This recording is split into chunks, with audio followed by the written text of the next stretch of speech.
Welcome to Gather Now Network. My name is Emmanuel, and this is the We Need to Talk podcast. Remember, if you're here for the first time, subscribe, like, and make sure that you share this far and wide.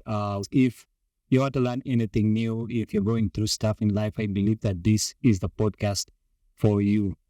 It's the year 2024, a lot of New Year's resolutions coming in and there. And with the new year comes a lot of issues like coping with failures. Maybe you had failures in the last year, 2023, 2024 is here. How are you handling those failures? And on this episode of the podcast, we're going to be talking about coping with failure. And our guest for today is Mr. Kainamura Issa, aka Sygon. He's a very talented person, 13 years of experience and still growing in advertising, in media, in computers. He has a lot of computer skills, web designing, and whatever creative thing you can think about. This is a guy to listen to. Issa, welcome to the We Need to Talk podcast. And just to start off, the name Sygon, right? If memory serves me well, Sygon actually comes from the southern part of Asia, right? I think Vietnam. Yes. There's an actual city called Saigon. I think the name was actually changed after some time. Yeah. So the name Saigon, was it something you got out of that, or is something you just thought about and maybe it kind of linked? Okay. First of all, thank you for hosting me. Yeah. And I would like to say hi to your viewers. Well, that name Saigon is, I think you have to buy me coffee, sit down. I take you through. But during our time in school, we used to read a lot of fiction novels. Yeah. And one of them was a famous writer called Ludlum, Robert Ludlum. Yeah. In fact, one of the movies that was popular, the Bourne Identity, the Bourne Identity series, The series, yeah. Bourne series. Yes, so Saigon City was very, very historical in the Cold War. Yeah. I think, which was one of the reasons why that war in Vietnam was a clash of powers in another country. Yeah, so how I got to know the name is, I think you have to pay me. I tell you, yes. That can be alright. Yes, but I'm called Sygon. Most people know me as Sygon. But yes, my names are those ones you mentioned. My government names. Like you said, you would have to buy coffee and you tell me the whole history of that name. First thing I thought about it was like, he must have been watching like maybe Commando or Rambo, Chuck Norris, something like that. So I go pick him up with the name, yeah. But it's an interesting name. And like I said earlier, it's 2024, right? 2023 is good. And I remember New Year's Eve, leading into 2024. People were excited. It seemed like 2023 was a really hard year for very many people, yeah? So what was your experience like with the 2023? And are there certain things that you want to see different? Are there any New Year's resolutions getting into 2024? Okay. 2023 I think it is pretty much how you go through a year, or even a month, or even a day. It has become a habit to blame the other year before you start a new one. And yeah, personally, I think 2023 was a busy year for me. I made mistakes, but I learned a lot. And definitely, when a new year comes in, you have that energy of starting afresh. Yes, but 2023 was not a bad year. And for me, it's because I have the factors that make it a better year, which is life, having able to sustain yourself. Yeah, so we attack the 2024 with new energy. Talking about life, you said as long as you have life, it's like kind of like the best life for everything. But there are people who think just having life is not enough. There's other things that you should really put on to that. So when you life, just take a moment, just as you go to a bar, just go to Mulago, any of the words, see how that gentleman is admiring your capacity to walk past him, breathe okay, smile, admire your life. Me, that's life. I think it's true. Anytime I went, when doing a Christmas drive, into one of the slums. Oh, Yeah. And I mean, when you don't go to such places, you never realize actually what happens there. So went to this particular place, and just the thought of when it rains, you know what happens in these places. Yes, they prepare for war when it rains. you prepare for. So one of the kids, right? I mean, when you interact with him, it seems like a happy chap, all right. But at the back of your mind, you're thinking, now, a kid like this, if he grows up in such an environment, you know, what does life hold for him in the future? How is that going to shape, you know, his view of life and his view of other things? Speaking of that, I believe that all of us start from somewhere, of course, all right? So what was your early childhood like? Where did you spend your days? Where did you grow up? Like I was talking with you earlier, I had a tint of Kenyan inside there, so I think that makes one interesting, you know, with the childhood. If I had a chance, I would definitely change my accent, but I picked it up from my colleagues. Yeah, but my early childhood was beautiful. You see, I really want to give credit to my father because he has been a super fighter. Fighter, I mean, that child you're talking about in the slum you saw, beating all the odds and putting you on a pedestal. Yeah, that's exactly what my father did, because he comes from a very, I think, a British, politely call it humble background. Yeah, he beat all the odds, and the odds I think every man goes through: poverty, identity, family. He beat all that. He was successful, and he put us here with one instruction: you have to be here. Yeah, so my childhood was more of it was family. There was war for us. Our generation went through the war. Yeah, I think by the time I had my senses, there was war. We had even to leave our homes. If I remember very well, we left our home. We went to a place towards Katonga, like there's a village there. Yeah, so we had to endure that war thing. And of course, even after the war, we had to start a new life, but a better life, because the previous one was not so good. Yeah.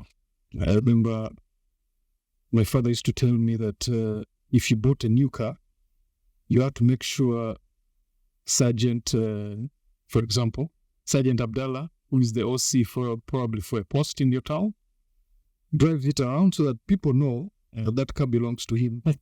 So that, I mean, soldiers don't, all it was, yeah. So my childhood, I think, was okay. Yeah, because we fed right, we played football, typical African, background. And I think I wanted to quote you on that story you gave me on the ghetto. That child is happy because that's what he sees. He jumps the miala, he plays that ball, they roll. Yeah, he's happy. He has not seen life yet. Yeah. So when he sees life later, maybe his perspective will change. He talked about war, and I think back in the past, I think for my generation, to experience what war was like. Yeah. Are there any particular stories you can remember where? Because I was talking to my mom, one time, she was saying we had to sleep in trees. We had to always be on the radio. Is there any particular story that comes to mind that was a hardship during the war, and how did that shape your thinking as a child back then? I think I was young. I was very young, and that time, you see, a parent is a very special person. They protect you from a lot. And probably we were denied the chance to see the evil. But I think one part was, I'm not really sure if it's right, but my memory is telling me that, is 2 soldiers, I think, came to a place and demanded something, if I don't remember well, but we were shielded away from it most of the time. But I think after the war, we were faced with a big problem of thugs. Because it was lawless. And the only thing I remember my father had, he didn't have a gun, but he had something equivalent to a gun, which was, the new cars, like Ammon's car probably. the handbrake is not, it's just a button. Yeah. But long time we used to have that. Yeah, the pull. And valve. Now that thing, if you remove it out, the gear on it, when you do it like this, like cooking a gun. Yeah. So that's what my father had. So whenever those fellows were loitering, he would pull the starter. Yeah. So those are the things I remember I was growing up. Yeah. Yeah. But they pretty much protected us from. Yeah, because even the running thing, it was in the nights. We were put on bicycles or whatever was there, and we were protected really. Not coming out, those things. Yeah.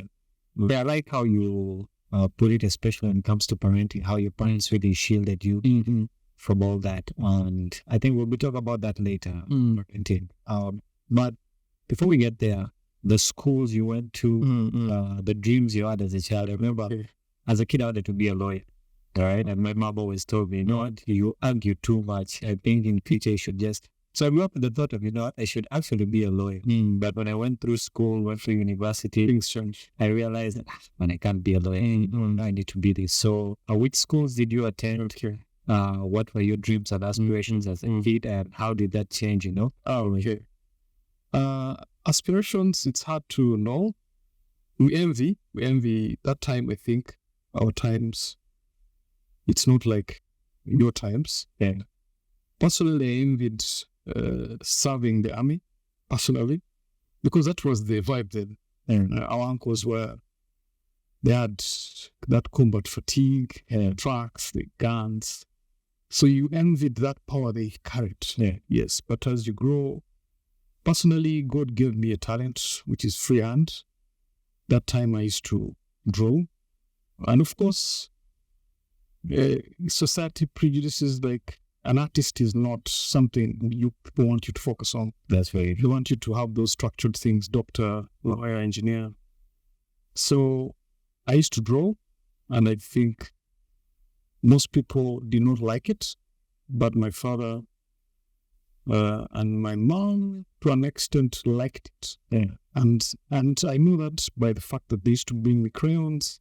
Yeah, so that art pretty much dictated my view of life. Yeah. And as I grew up, I started seeing what can be done in art. Yeah, so at one extent, I wanted to be an architect, which I did not be, but something close. I went to a school in Nairobi, St. Anthony's School. It was in Nairobi, Kabisa. Yeah. After the war, I came back. I went to it's a big school today, but it has just started. It's called Holmes Darling. Oh, no. Holmes Darling, yeah. It's the headmaster of colors. I don't know if he's still alive. So from there, I was judged to be a bit higher standard than the school. So they took me to this prestigious school called Nakasero Primary School. Yeah. I chapped at Paka P7. From P7, I may have endured my first failures at PLE, because you talked about failures.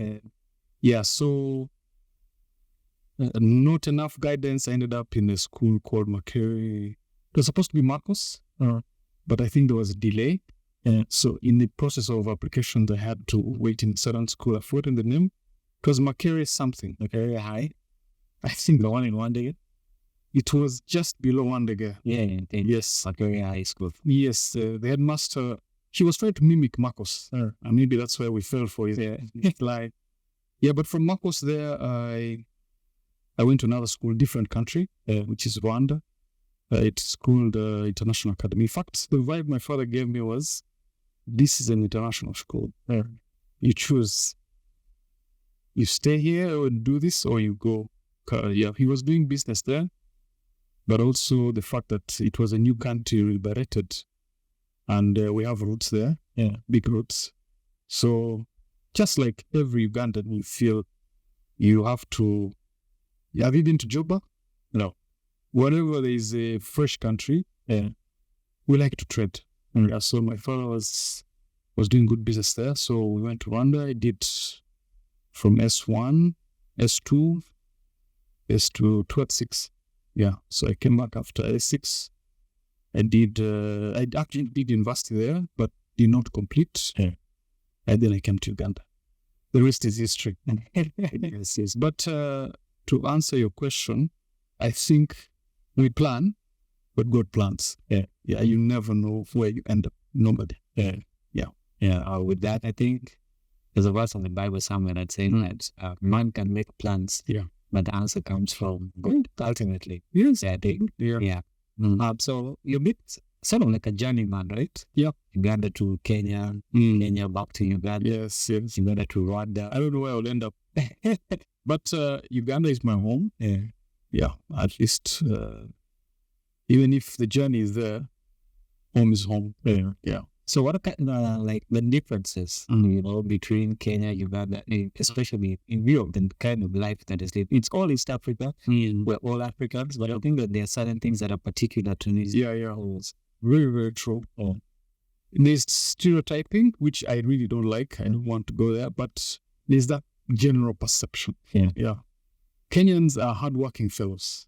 I think it's to do with the nature of their country. It's dry. Yeah.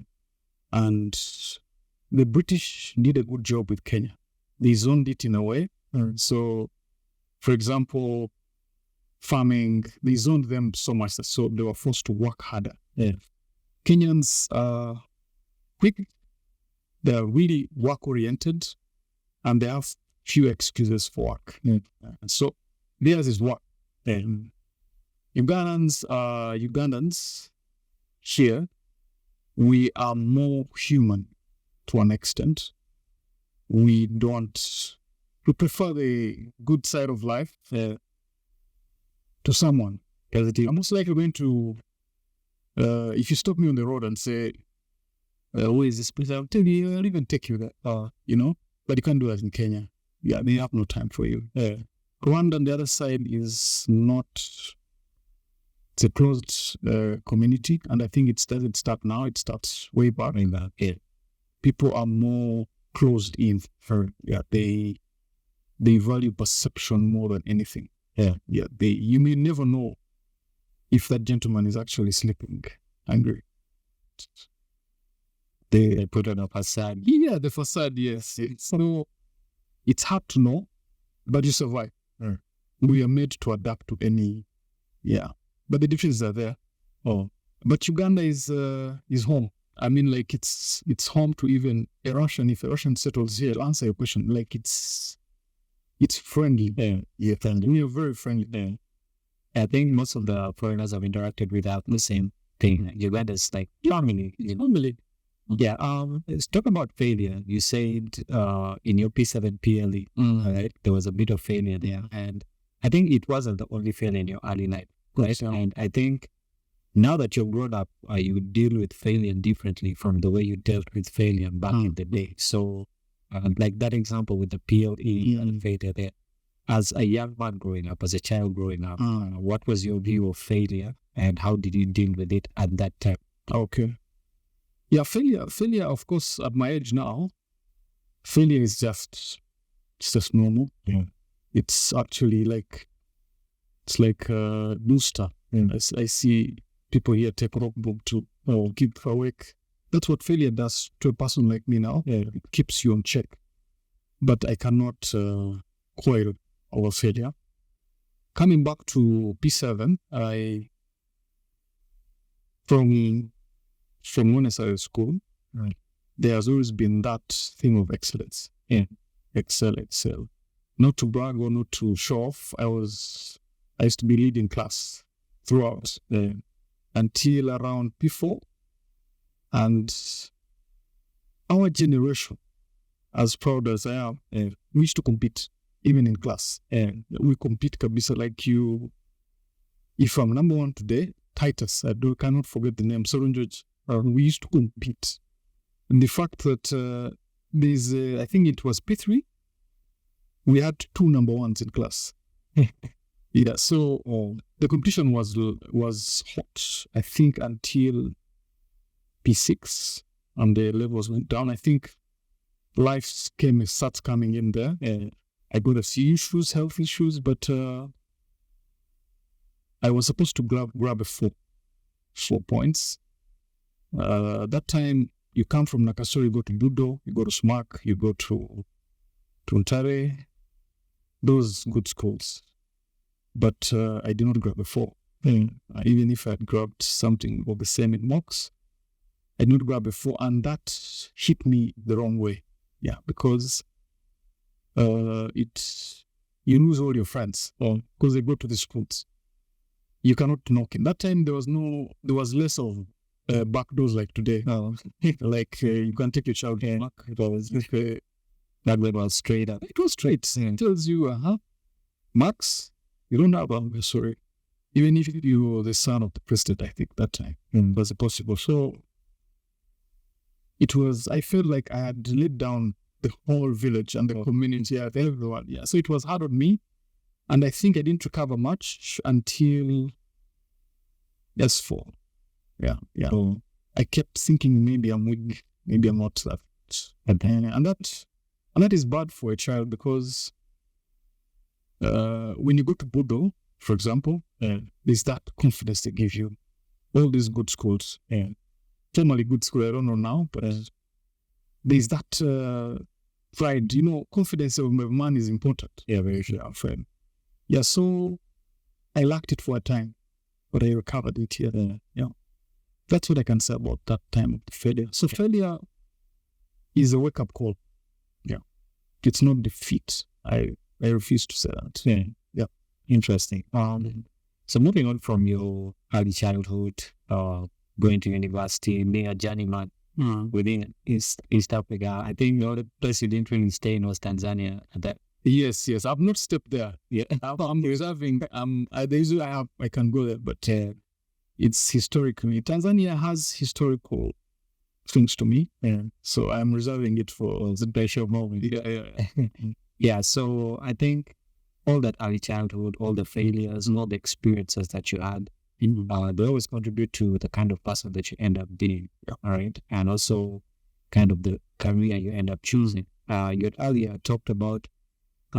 You were good at art. Yeah. It's something that you were talented at, and your parents supported you. Yeah. Buying you crayons, maybe art books, and all those things.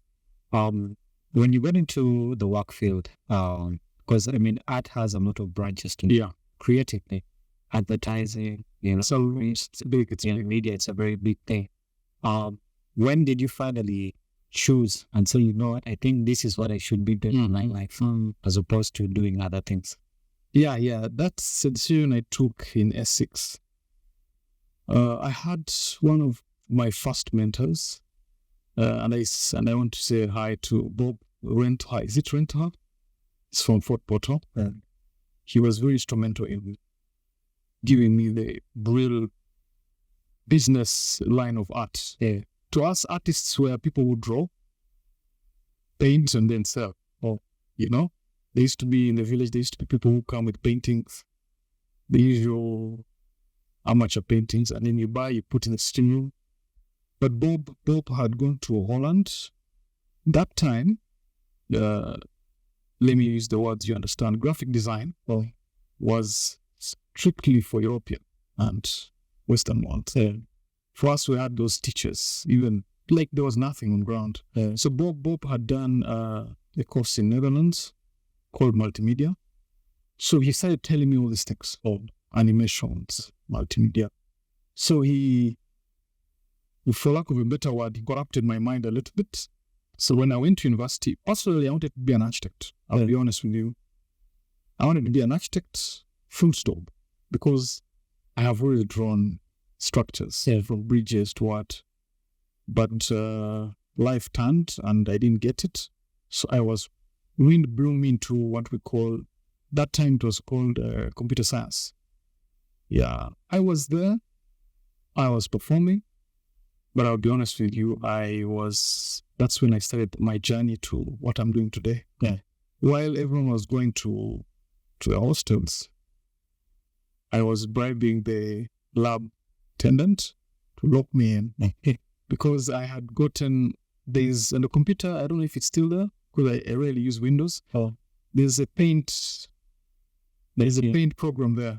It's called what? Paint. It's called Paint. Yeah, that one. That one, the whole night. No sleep, no what. So that I used to do a lot of it. And that set me up for the first Photoshops. It went like that. Yeah. And even if I was doing IT, in fact, I read a book in the library that build a website in 21 days. 21 days is nothing to a student. I sat down and read it. I was doing my first HTML, even before my fellow students in class. So I have moved like that to decide my career. I'm self-trained, in other words. That's what I'm trying to say. Yeah. And I have been attracted to people who are near me in the fields. Yeah, there's Charles Otieno who influenced me in websites, taught me all this open source. But deep down, I was more of an artist. These website things were more of survival. My thing was to design. Design these cups, design, for example, you know, a home. A kumbi or a call, yes. Why is it designed like that? Can't I design something better? Yeah. So those are the things that I kept. I once redesigned the parliament. In my free time. Like, you rethink something, and that's what artists do. You rethink. Yeah, so the designing thing has been very instrumental. Where I ended up was because of that creation. You create, So that's how the career chose me. And I chose it. Nice. I think that's how I can say it. It chose me, really. So you said you redesigned Parliament. Yes, I did it. I did. I don't know who took it, but they used to take everything of mine. Because I really did a lot of things. And by the way, maybe to give you a small, you said piece of life. A lady called Winnie Loako. She was the marketing manager of Sheraton. Organized an art competition for all the schools in Kampala. I don't remember. I think 1996. I don't know if you guys were born that time. Sit down. I feel so old today. Yeah, so I was among the two winners from Nakaseo Prep. And we were hosted at Sheraton. And that's the time I really appreciated my art. And of course, later I also won a silver medal from Japan. They have that annual, biannual competition. Yeah, so art has been, and like they say, do you central blues? Yeah, I know. Okay, Indiari? Indeed. Yes. An artist thinks with his heart. That's what Indiari is saying. Yeah, so we tend to think with our hearts. It's an emotional thing, but that's what artists do. It's a more emotional connection. So art, as we put it, right? And I think with the change of technology, it has really changed. I mean, with technologies like Photoshop, Lightroom, of course, and all these other things, 3D modeling. There are still some people that think, man, you just draw. Hey, what? Right? And there's some parents also now, have a couple of cousins here and there. They're very good at art, but up to now, they're not taken seriously. They think art is just part of talent and you really can't monetize it, right? So what are your thoughts on that, especially in a country the way, again, I think we're shifting out of the mindset of you should be a doctor, but there's still a ways to go, all right? So what are your thoughts on that when it comes to like parents? I mean, what could you tell them? If their kid is really good at art, they really want to take it on as a profession, but the parents on one side don't see it as something serious, you know? Yeah, not seeing it is failure, number one. But I think I'll just give you, I don't want to really blame parents. For example, my wife, it was not unheard of 15 years or 20 years ago. There's a time where Uganda had only Kenyans doing design. So most of these jobs are new to the old traditional ones. So some parents may not understand them. And so what Bob did to me is what I would do to the parents out there, because Bob showed me the opportunities that lie in the free hand I had. So a boy who is an artist, or a child, or a girl, once you see, because the first symptom, I don't know what other word to use, the first symptom of an artist is they'll draw something, a piece of paper. Not the usual bad drawing, but someone, if she or he draws something and it's really neat and good, then you know the kid has talent. Yeah. And from there, you start sharpening. I don't know if you see how the Chinese and the East side of the world, they don't joke with talent. When they identify a kid, they nurture you, they polish you until end. For example, today, I am wowed by China's art. They have recorded 5,000 years of history, of art and their history. It's so beautiful. And that is something I think I'm going to try and do, at least for my remaining years, to see how we can, because artists are very important for a community, big time. Look at their history, the Romans, the Egyptians, all the civilizations. There's a king, there is the magician, I think the shrink, I don't know how they're called, and then there's an artist. The artist is where you find the architect, the art. So art is a very important person in the country. So to the parents, I think, nurture your child and get a profession in art to guide them. Today, as I speak, I run a small design agency, marketing digital agency, but I also know a lot of people are doing our things. Movie industry is 50% art. From a copywriter to the scriptwriter. Music, same story. Much as you sing, but there's a gentleman like these people in front of us. They create that story borders and all. Yes, I mean, art is everywhere, and that's where the money is. I don't think doctors earn more than. I don't think there's a time a doctor earned more than me. That's what I think. I'm sorry, I don't want to be very braggative. There's no way a doctor earned more than me. But before then, it was hard to imagine. Today, a musician, even you've seen Alien Skin, he's making a hell of money. Which an engineer, a civil engineer from Maastricht or whatever, is not earning. So we need to understand these new the new ones. Shifts. That's what I can say. If you have an artist, bring him to me or call in a lot of people. Don't lose a child. After all, I've seen doctors who came back to art.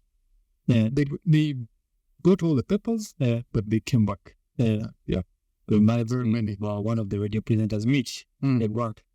I think he did veterinary medicine in Salvador. Salvador is he's an engineer.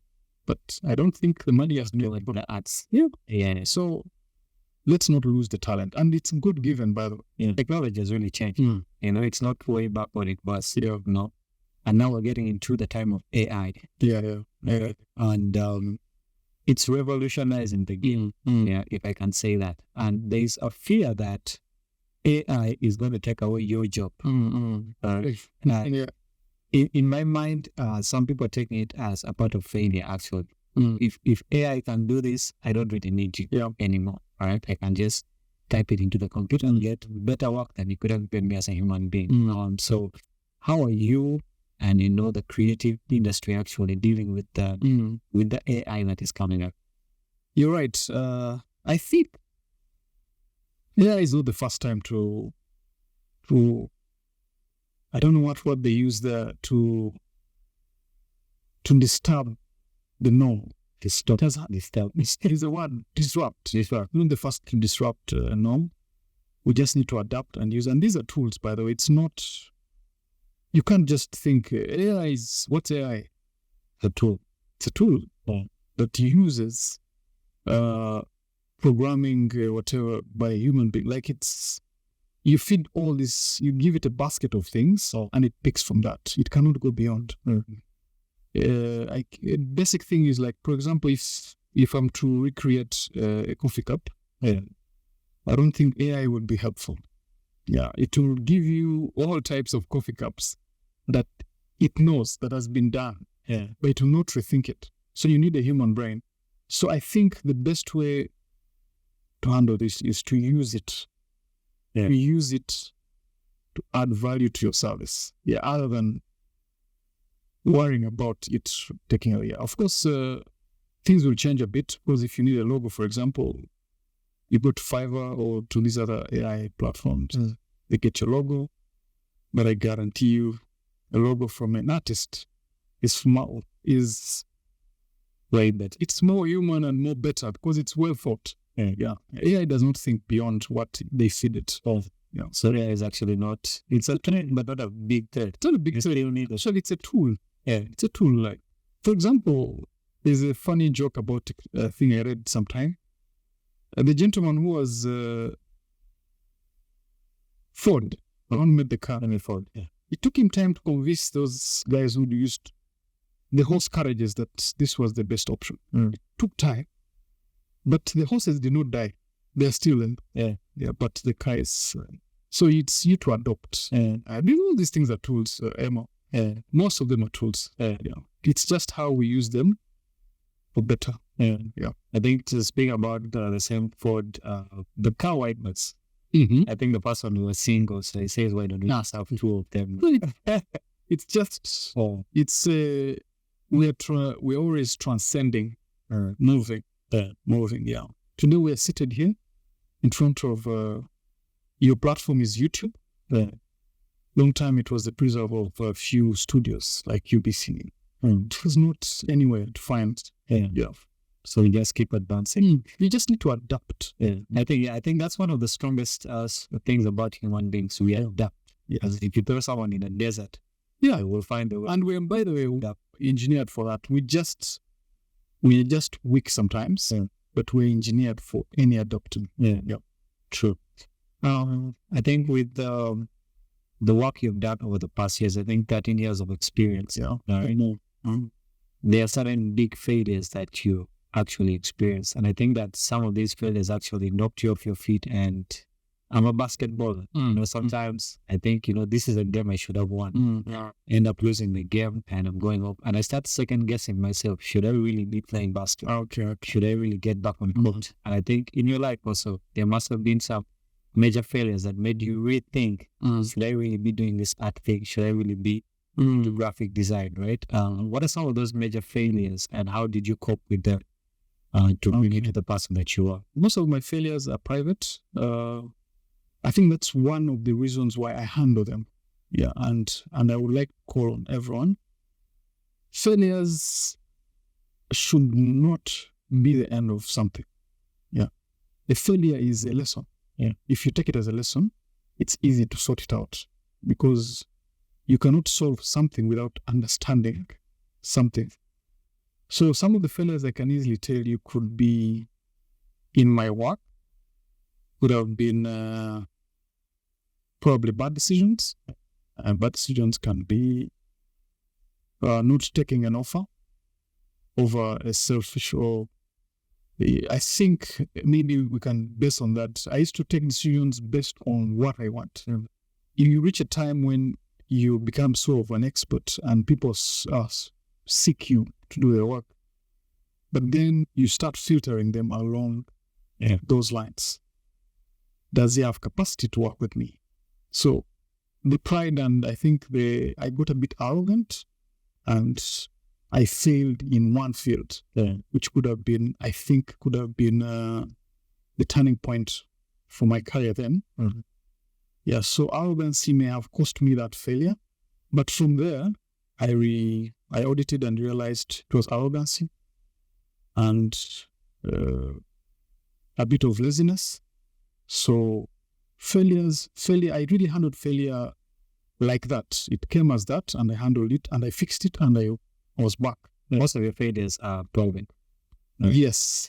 And I think, it's good to keep some of those failures private sometimes because my mom told me once, right? There's a time I was really struggling and she said, when you get out of this house, act like everything is normal.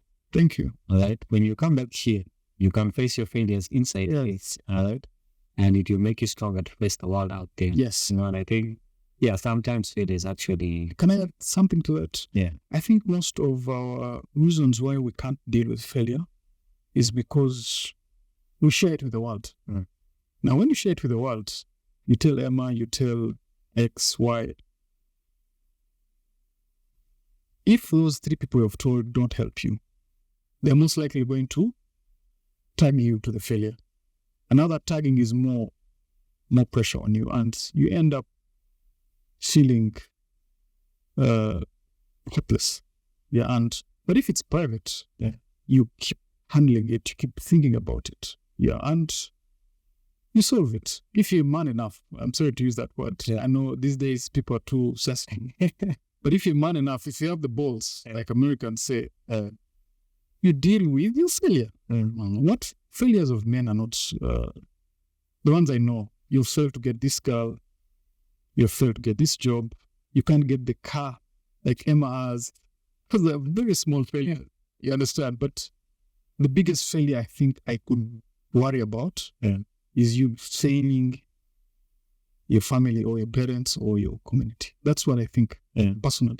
That's a wrong failure to land on your desk. But the rest of the failures are manageable, in my own view. Talking about that and community, there are a lot of times that we think we are doing something right? But then according to the community, there is a way that we are failing them, right? I'll give an example of, let's say, I chose to play a certain sport or to be a creative director, and my community thinks, you know what, right? This guy should have been a doctor, right?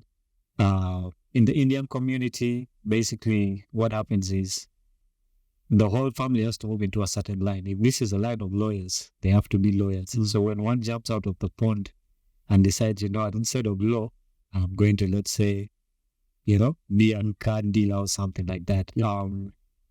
How does one deal with such kind of criticism from the community? And then also, just within themselves, right? Because on one side, I think I'm doing what's right.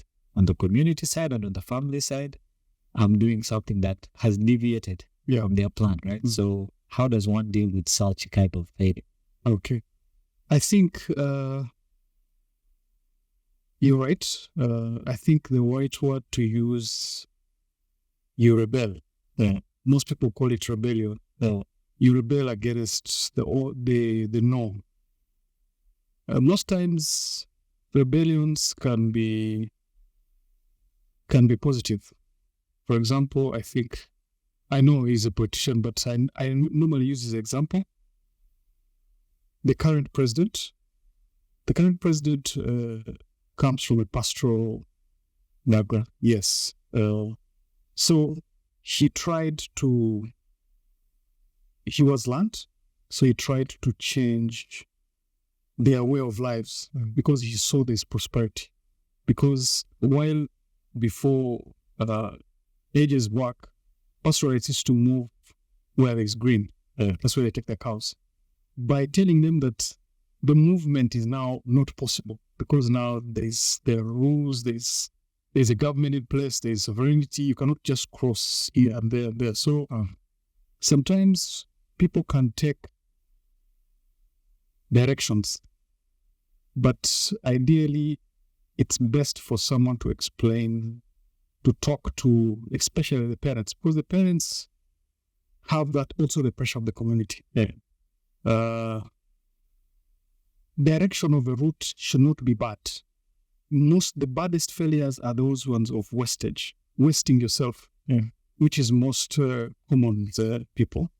But a good route of making a life for yourself should not be so bad. But then how do you handle it is sometimes you may have to go and then come back later.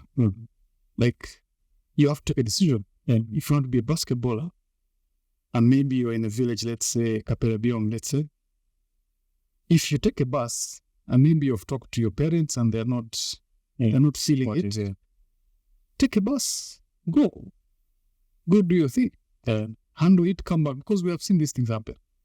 There's a story I was seeing on the internet.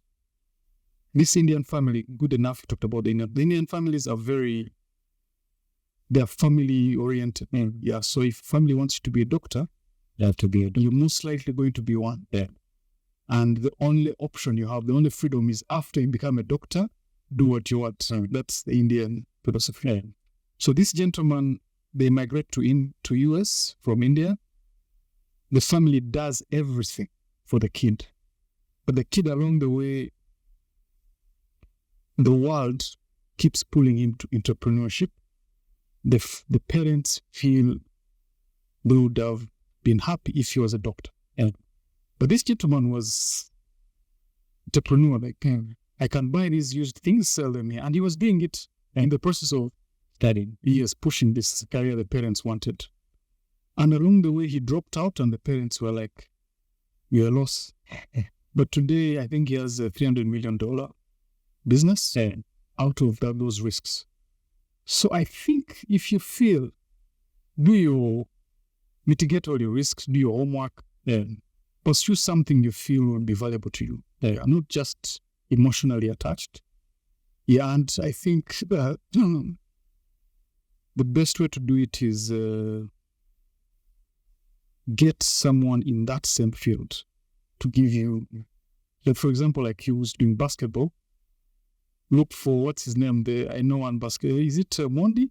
No, sorry. Omoin, stay. Omoin, yeah, the dark skinned. I mean, he's available. Talk to him. You look for people who are in that field. Let them talk to you and find a way of also bring them closer to that, because the family is what makes us. Right. Yeah. So get a mentor, be an apprentice, go a route that you have some view, not grey. Yeah. Because if you look at music, the Chameleons, the Baby Cools, the Bobby Wine, these are directions that were not available to us. Yeah. We thought they were thugs. I mean, our parents thought these are people who smoke weed. But look at where they are today. Mm-hmm. And same as other artists. Yeah. Some things may not work out, like someone who's a poet may not be so special in our community today. But you can still be a doctor and be a poet. Yeah. So you shouldn't stop to pursue your dreams. Just scientifically work it out. In business, we call it mitigate the risk. Yeah, that's what I can say about it. So I think two important things you said. One, take a risk, but mitigate the risk. Yes. Make a good decision. A little bit sure. Not be so sure, but have an idea. Yes, have an idea. Yeah. And then I think number two is mentorship. Yeah, I think big time for the young generation now, mentorship is a very important thing, especially with what's happening in the world now. So if you're listening out there to the podcast, remember, if you're in a place whereby you feel like, you know what, I need to do this, the community needs me to do this. Number one, take a risk, but mitigate. Think about it. I guess it's good to always write it down, actually. And, split it and say, this is the risk. These are the consequences of the risk. Calculate it and see. Yeah. And then also get a mentor, someone who's in that field, someone who has really been there, who has been doing it for a while. And I think that kind of guidance is really good because it puts you on the right track. It gives you a vision and a mission. Exactly. For where you want to get to. And one more thing on that, everyone, no matter his status, they want to teach. If you come to me and tell me about this industry, I'll gladly tell you that industry. And I'll tell you the challenges. Are you ready for this? That's it. Instead of most people prefer to, yes, we have to use wings to fly, or some others, but people prefer to know favors than actually guidance. For example, someone wants to give him capital instead of guidance. So mentorship is very important. It's the whole teach a man how to fish instead of just giving you a fish, right? Yeah. Think about that. When it comes to failure, community, and family, all right? There are a lot of times that when you fail to reconcile yourself and the community, yourself and your family, it leads to kind of mental issues, all right? And sometimes there are a lot of people dealing with a lot of stress, anxiety, depression. On the bad side, some people have gone into, ADHD, post-trauma, and all these other things. And failure could be one of the causes, right? So when it comes to, and I want to say it's mental health, because that is what we're dealing with these days, right? Mental health. When failure leads you to a place where your mental health is not at the best of it, all right? And you've gone into a really dark place. How does one bring themselves out of that? If I'm depressed, and also the people around me are really not helping me out, right? How do I deal with such an issue and actually come back to a place whereby, I can grow myself again, maybe reinvent myself? True. I think the first step, and I would like to tell all the young people listening to us, number one is, as a man or as a woman, stress, anxiety should be a norm. It should be business as usual. Just like you have joy, you cannot feel joy if you have not tested the other opposite side. And if making sense to you. For example, you cannot know what success is if you don't know what the failure is. So some of these things have been overrated, and people make it look like it's a big disease or challenge that if you have it, you need treatment. But I think the first treatment is yourself. If I'm to use what you've said is, if you find yourself in that dark corner, the first thing to do is understand the purpose of your life. Why are you a human being, not a cow? It's hard to look at it that way, but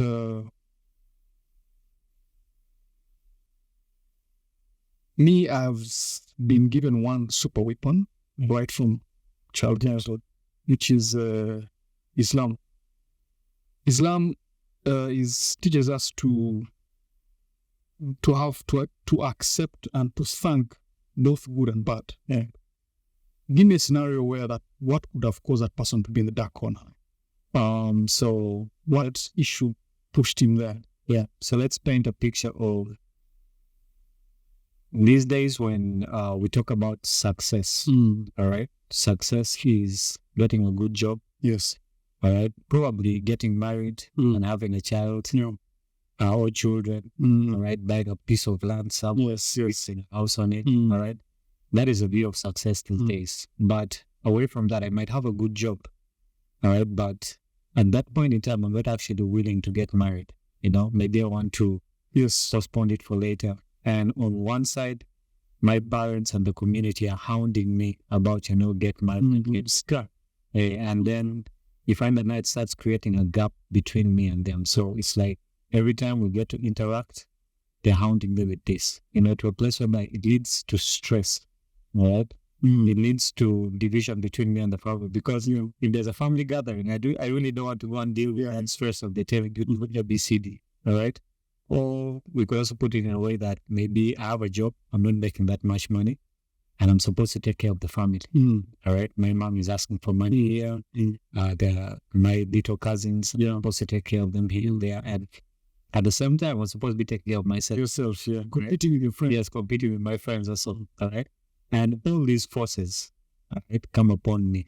And there's some people who grew up and are strong enough to, now let's give an example of you. And then there's the people who crumble under such pressure, So it leads me to a place of thinking, you know what, I'm not worth it, I don't meet the mark or what the community and the family, the standards of what they think. And sometimes I end up making a bad decision. Let's say I was pressured to getting married.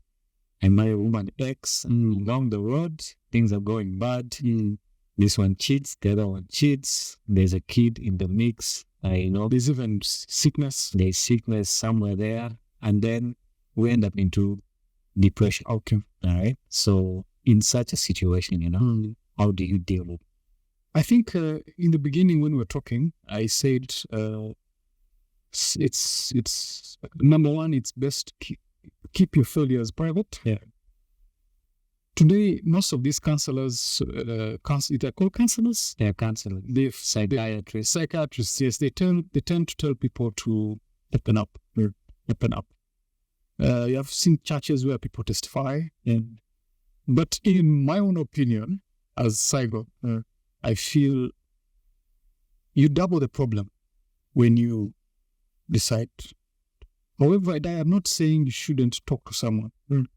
Talk to someone when you want guidance, not to vent, to share you cannot share pain. It's impossible.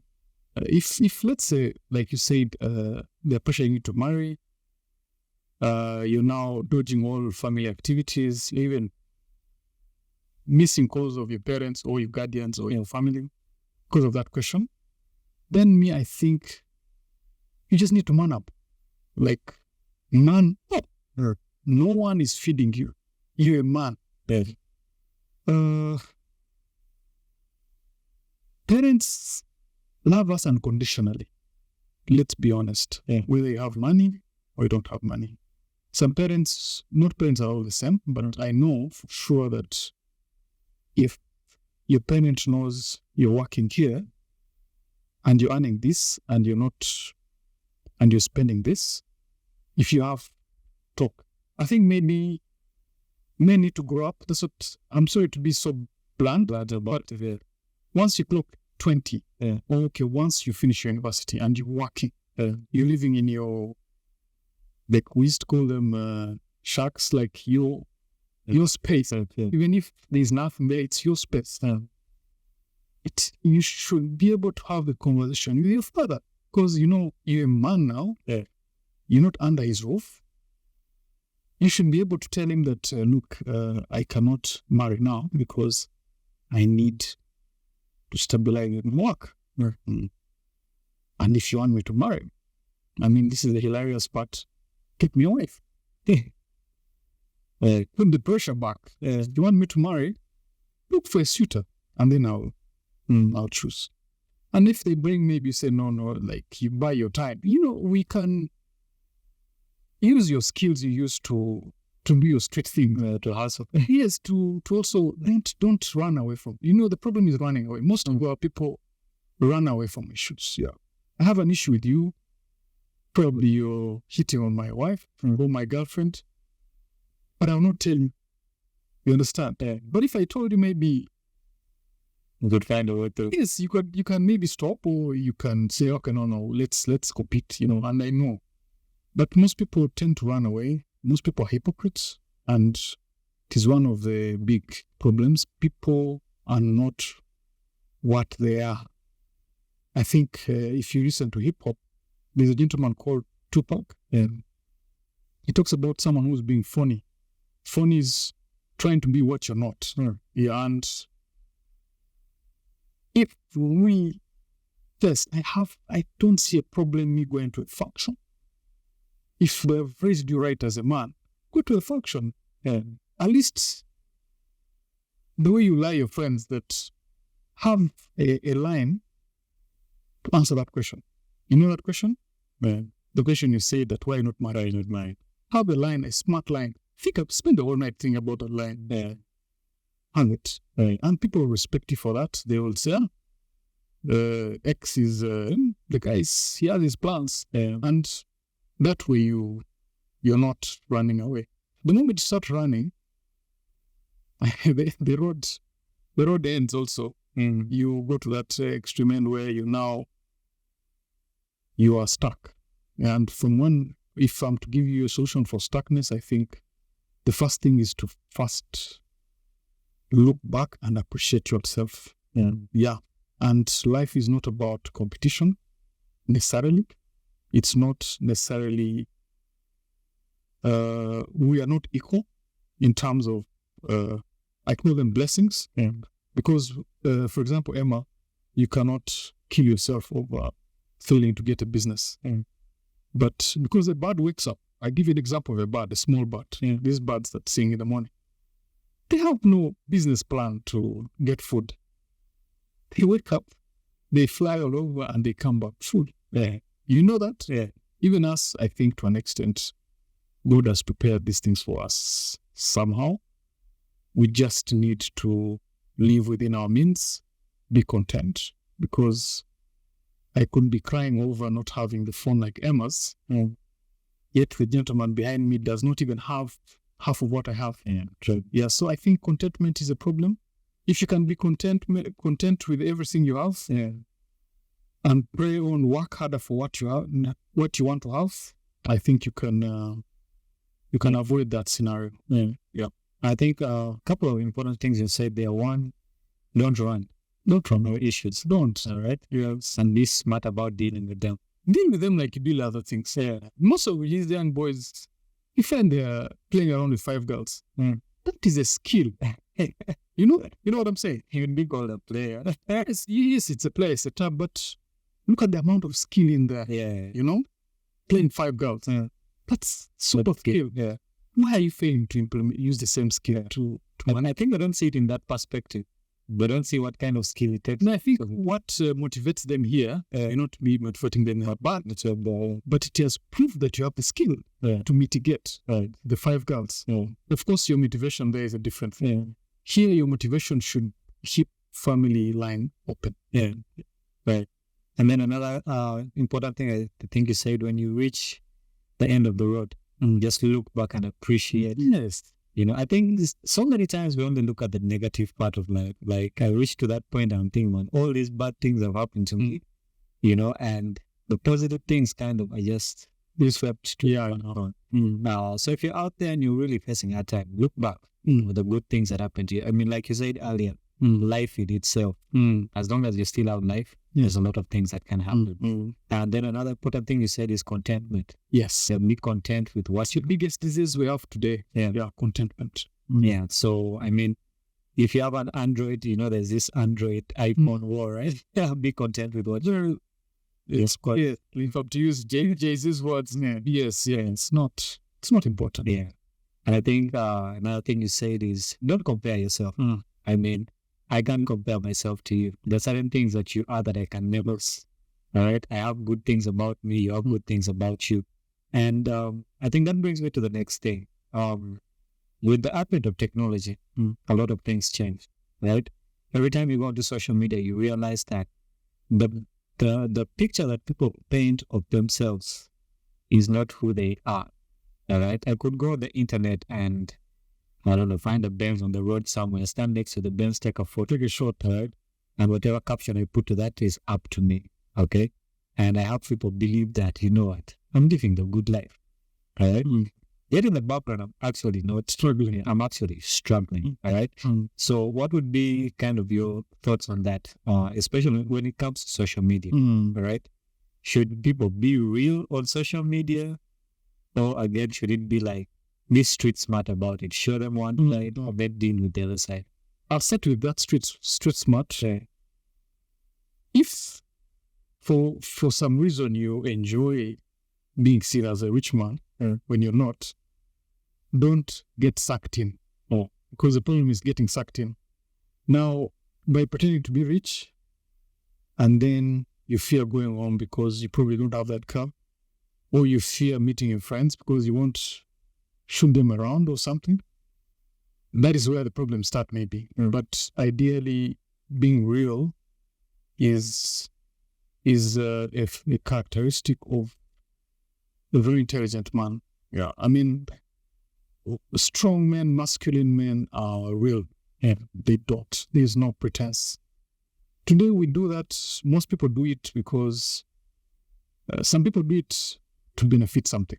For example, like I said, a boy between 16 and 22, his main objective is opposite sex. Now, he will do anything to be attractive. I think they used to call it game no time ago. Yeah, still the same. Yeah. Someone borrows, our time was BlackBerry. You borrow Emma's BlackBerry. You go take Emon's All-Star. He go for a date. Borrow a good chain somewhere. Thank you. That's just borrowed confidence. And if you cannot understand that, because you could be overdoing, if you overdo it, you're definitely going to be enslaved in there. And that's where those things start. You find you're drowning. You're feeling, why is Emma more? Why is he achieving more than me? Yet I am better than Emma. So once you're trapped in that funny behavior, it does you more harm than good. So my advice to people is to try and be real. Yeah, try and be real. If you're called Sembatia Ismail, or be Sembatia Ismail and put your alias. If you're running a business, tell everyone you're running a business. Yeah. You're not what do they call it? You're not these city dealers like Range Rovers, and you're not. So I think being real is good because it also attracts the right. You see, the world gives us tools we need. If you're real, if you're a basketballer, and you show it all the time that you're a basketballer, even the help, the guidance, the blessings, they will come in that form. But if you pretend, you'll not get that thing you are. Yeah. I don't know if I make my point clear. Yeah. You're like what you show is what you attract. Yeah, that's true. Getting the women. There's a simple story I would like to give. There's a friend of mine, I won't name them. The girl asked him, "Will you be able to take me to sit to Java's every day?" That was a serious girl. Why are you fighting to impress me? You're like, why are you killing? I can see you draining your pockets. And these are very rare girls. That was a very serious girl. She went through the curtain. And that's a weak man because the girl just crosses you out. True. But if you come, where delaying, I've had to get a border from Dero. I'm here. We have to go to this place, not that place. If she's a genuine girl, she'll appreciate that. Yeah, that's what I think. But nevertheless, there's also one side called marketing. Me in my area of marketing, there's what we call the image. For example, if you're trying to get a contract of, let's say, 100 million, you have to fight to have an image that someone has the trust to give you that money. Yeah, so there's that other side. Yeah, but don't be trapped in it. I think what you're talking about is this other social media. Yeah, social media. The internet has destroyed a lot of our perception of things. From the sitcoms you watch, from the movies you watch, there's a certain type of family, there's a certain type of dating, there's a certain type of drinks. We have been lied to by the internet. Yes, yet it's just a marketing ploy. Yeah, and so we get trapped. It hurts me to see young girls watching Kardashians. I'm sorry to say this. I don't know if people love the show. But Kardashians live a life of lie. And they also have their own audiences. So if you try to be a Kardashian in Kampala, it's better be a thing. Yeah, it will harm you, definitely. And it will harm your family also. Yeah, that's true. We're coming towards the end of our talk. I mean, we could talk here. I might need to stay until the cows come home. Yeah, but just two more things before we get there. You're a family man. Yeah. Married. Yeah. And with kids, I hope, right? And there's also failure in families. And I wouldn't know failure in marriage because, I haven't been married before. But it would be a wise thing to know, what's there before we actually get there. Okay. So for those who are married with children, and are there any failures you experienced in your marriage? All right. And again, they might be private to you. All right. And how, especially the newly married people, 1 to 2 years into marriage, maybe they have a kid here. Yeah. How do you deal with a failure as a family, not just as an individual, as a family, where there's a wife and kids and probably also some in-laws here and there? Okay. I think, I don't know, your question it's two-edged. Yeah. But I think communication is a tool. Yeah. I advise people to use. Men are not good communicators. Yeah, that's for sure. But we need to learn how to communicate the manly way. Yeah, and the manly way is you have to foresee a problem and find ways of either because prevention is the best solution or treatment. So be alert and try and mitigate crisis before it happens. And if in the event it happens, you have prepared yourself psychologically and your team. Yeah. In the event, for example, two couples newly married, that funny character should stop at the door. Yeah, you should be real to your wife. Yeah, you should not pretend. There's a famous story in the streets that says some gentleman puts on a tie, leaves home. The wife thinks the gentleman works in the back, puts on a tie, but he's these casual guys. He reaches this place, moving. You understand? So the wife thinks you work in the bank. She'll raise her expectations of you, and then you find you're clashing. You're trying to rob, you're trying to cheat, so that you live to that expectation. Yeah. So most of the issues of families is communication. Communication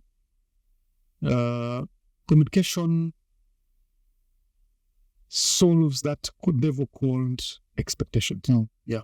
Because expectations is where we all die from. Right. Yeah. If you have expectations in me and I don't deliver, what are you going to feel? And you feel like betrayal, or I'm probably a bad person, or I'm not mean. Yeah, so communicate, be faithful, and faithful I mean not just be faithful to the woman, because commitment is commitment. Yeah. If you're Muslim like me and you feel one wife's enough, there are measures in our religion that give you that. Yeah. But don't betray that union you entered. Yeah. Yeah, so communication, commitment, be fair, and be truthful, but above all, I repeat the word, be a man. Yeah. Right. We've talked about a lot of things, and we talked about coping with failure. A lot of things you've said, contentment, being real. You've said it a lot. And one of the most important things we've actually said when it comes to things like dealing with the internet, we talked about AI actually, is that all these things are tools, right, to make your life better. And I think the way you use a tool will determine what output you'll get with it, right? And so if you're out there and, you're struggling with, especially when it comes to the technological side, use these things as tools. All right. Even the information that we have is a tool. All right. Whatever we learn, whatever experiences, all these are tools to make us get to the place that we want to, Finally, I just want to ask this. You as a person, sideward. All right. I know for everyone, there's that one thing that always gets them back on track. All right. For me, when I go through a hard time, there's a phrase that this too shall pass. I know that, as clear as day and night, this thing has to pass, no matter what it is. Even if it's a sickness that leads me to death, it passed. I died, right? So for you, what is that? Maybe that phrase, maybe that quote that you always fall back on when things are not going right for you, and that kind of like steers you back to that direction. That's a really good question, and in fact, it is a formula. Yeah, one gets it, then there's nothing that can stop you. Personally, like I said, I'm Muslim. I have that philosophy in me. Yeah. Every bad thing, like they tell us, or in Islam they say, if you ask God for strength, He will not just give you strength. He will give you a few fights. You get scuffed, you get stronger, you get so the challenges, the failures that come to you, or the challenges, make you stronger. Yeah, and I feel if you get a problem, see beyond the problem. Yeah, don't focus on the problem, because I think one good example that it's very painful for anyone is losing a loved one. Yeah. When you lose your loved one, you're a human being. You'll hurt. Yeah. But look beyond. You'll hurt, but look beyond. Accept. The first thing is to accept that you're there. And then you start moving slowly out. Most of the people we have today, most of the people in those dark corners you talked about, people who are dragging themselves to death, drinking themselves to death, are people who have refused to accept what has happened. And the acceptance is the direction, in the first step in the right direction.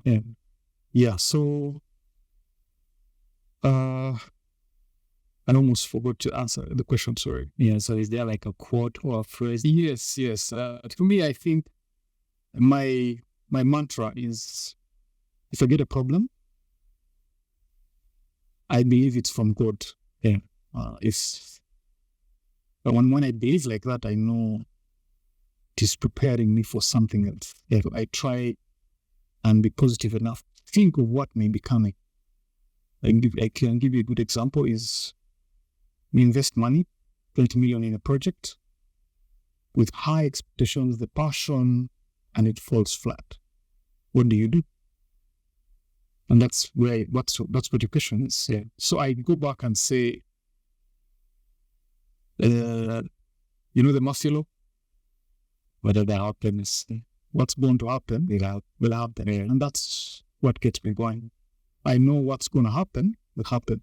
I've been seeing the story about the shooting of Jingo and other things.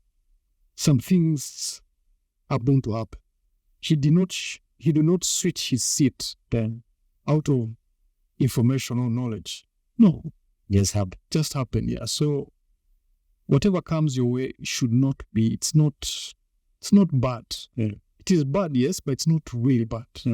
Yeah. So if you understand that, you can come up with anything. Yeah. Interesting. I think also that comes back to these two shall pass. It's the same philosophy. Yeah. Everything passes. Yeah. Rain stops, sunshine stops. Yeah. A marriage, being single, like you stop. Yeah. You can't live forever. Yeah, that's really true. Yeah, but I think bottom line is this life we live is hard work. Yeah, it should not stop work. Should not stop working on it. Yeah, don't stop living. Because once you stop living, you're as good as dead. Yeah. All right. We've come to the end of it, but I just want you to give. Probably there's someone who's watching this podcast out there. They fell on it by mistake. Someone recommended it to them. Someone said Sygon is going to be on this episode, and they came to it, and they're really in a dark place right now. All right. Some of them are thinking of quitting. Yeah. I hope no one is thinking about taking their life, when it comes to those situations. What would you say to such a person, to help them get out of that place? Yeah, that's a tough one on me. But for you who's watching and you're stuck, I think that's the right word to use. You're stuck. The only way out is for you to know that there's nothing in this world that can break a human being. Nothing in this world. Even the death. Death is just a transition. Does not stop you. So just step out, go to the hospitals, especially these big hospitals, visit those sick people, talk to them. For us in Islam, they tell you the prayers of a sick person are more likely going to be heard. That's step one. Go out, look at people who are worse than you. You've seen Jamas who don't have legs. Yeah. You've seen people who have autism. Now would you sit there and say that life has failed? When someone who has autism is living a life? No legs, living a life. Someone was shot in the mouth, and I think weakness is not true. We're not weak. We're just being told the wrong things. And honestly, the first thing to do is look at those people below you, people who are behind you. Go to the village, look at your surrounding. Number two, start working towards your recovery. And recovery is not drugs. Recovery is not alcohol. Recovery is not pretending. Be yourself. Another thing is, I think, he's a basketballer. If you're really on the wall, do some physical work. Physical activity tends to flow the blood.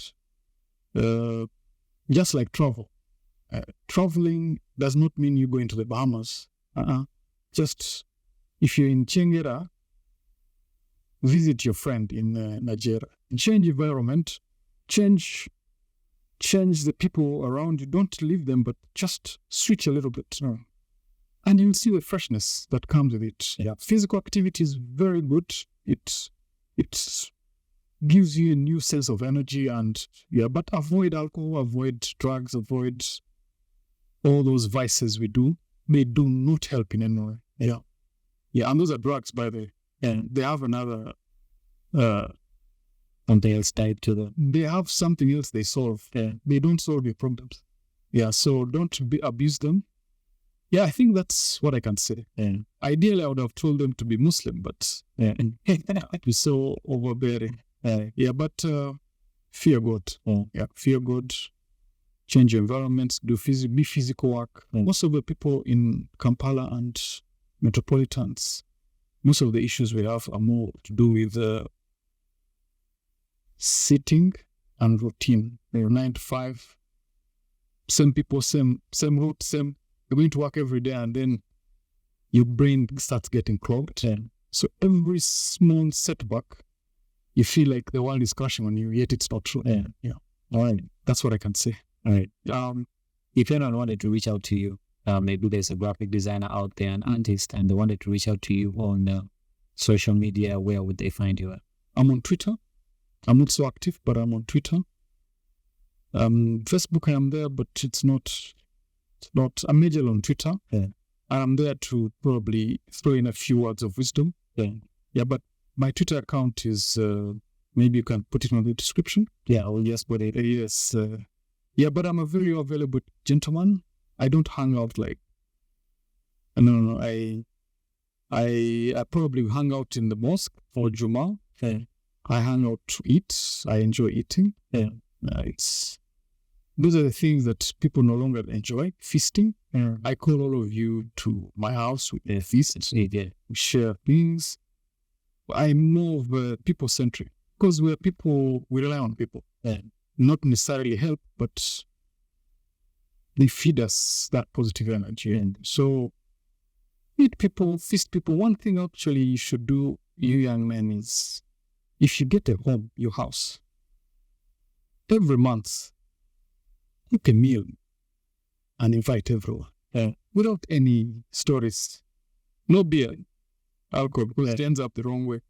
Just eat and maybe watch football. That socialization helps us, not to get so isolated. I think when you talked about cook a meal, all the guys' eyes just lit up.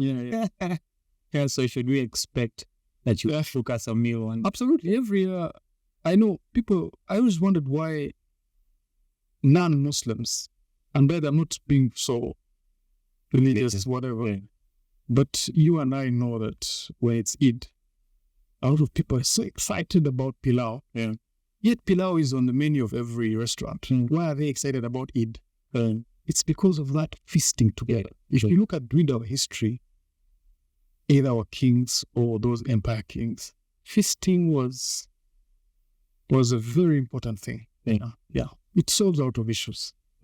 So I advise you guys to feast, but if it's Eid, please, you will invite and come through. Much as you can buy pilau at CJ's and any place, that pilau of Eid is special. It's made at home. It's very special. All right. Now, lastly, in our next episode, we'll be talking about, because we're talking about coping with failure in this episode, the next episode, we talk about transitions in life, transitioning, and we'll probably have another guest. So what question would you have for that guest coming here that they would have to tackle? They're about transitioning in life.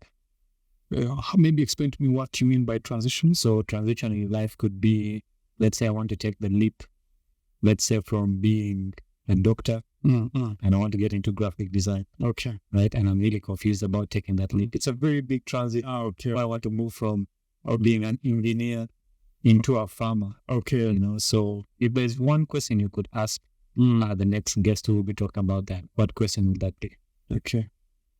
I think the question would be, what's the first sign that you need to transition? Transition. What's that first sign? That you need to know to do. Yeah, so that people know. Yeah, personally, I know, but You I'd don't like get their perspective. the young people to know because they are so busy. The internet has made them busy. TikTok Kwanzaa has totally taken their time. So maybe that's the first question I can push to him. Yeah. All right, Sygon, thank you very much for coming to the podcast. A lot of things that you have said that are really important, even for me. I mean, just sitting here, I've been noting down these things, and I believe that these are things that would not only be helpful to me, but to whoever is listening out there. And if you're out there, this is the We Need to Talk on a GNN network. Remember to subscribe, to like, push it out there. There's a friend of yours, a family member who could be going through failure right now, and they need information. They need to know that you care about them, and everything we've discussed here today would help them. So just rope them in, pull them into the family. And for me, Emmanuel, and the guys in the crew, I just want to say thank you to them. Next episode, we'll be talking about transitioning in life, and Sygon has already asked the question, so that's where we'll be starting from the next episode. So thank you, and have a good day, have a good night, wherever you're watching or listening to this from. And remember, make 2024 the best year it can be. Have a good one.